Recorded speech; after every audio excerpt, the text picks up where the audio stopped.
And now, back to Louisiana Living. I'm joined now by former news director here at KARD, now the news director at WVLA, our sister station in Baton Rouge. John is the creator of Louisiana Living, John Walton, and he joins us live now from his studio by way of direct link up to help us celebrate our 10th anniversary. John, thank you for taking the time to speak with us. Hey, happy to join you, Ashley. It's been a while. Hopefully you're doing well. Doing well, and I hope you're doing well. It's so great to see you. It's been about 7 or 8 years since the last time we spoke, so I really appreciate your time. Yeah. John, take us back 10 years ago. What was your vision when you created Louisiana Living?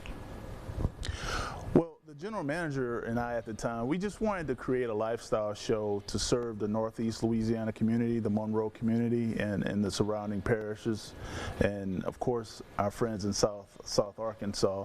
So we just came up with an idea, a half hour that we can highlight some of the things that are going on in the community that you can't always get in a newscast, right? The newscast is chock full of day of events, political news, local politics, crime, weather, so you can't always get the local things in there. So Louisiana Living gave us that avenue, gave us that outlet. So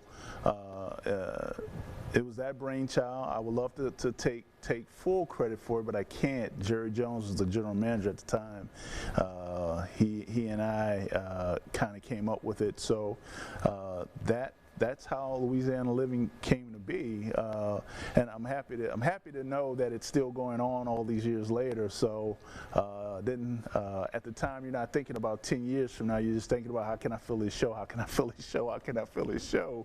But I'm glad to see that it's still, glad to know and see that it's still going on. That was my next question. Can you believe we're still on after 10 years as a live broadcast?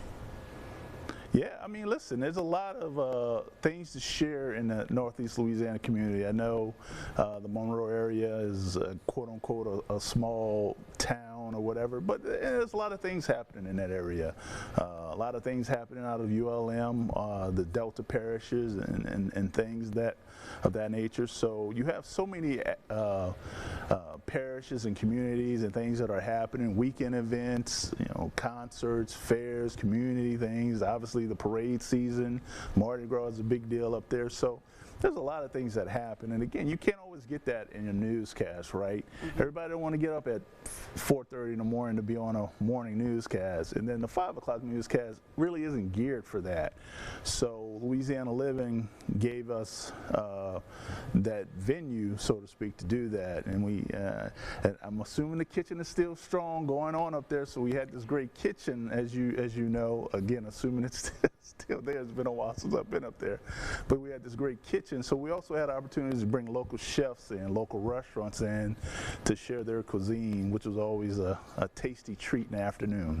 The kitchen is still there, and John, I want to thank you for giving me the opportunity to be on Louisiana Living. It's been great. I hear so many positive comments from the community, so good job to you for creating Louisiana Living. Again, thank you for giving me this opportunity to host Louisiana Living, and it's so good to see you. Yeah, happy to do it. Ashley, you are a joy to work with, a true professional, but a very sweet and kind person, always thoughtful and caring. So it was our pleasure to do that and bring you on. I'm glad to know that you're still there hosting that show too, so it gives it that continuing feel and a familiar face for the Northeast Louisiana folks. So I'm glad to know you're still doing it as well. Thank you, John. Glad to know you're doing well too. We'll be right back.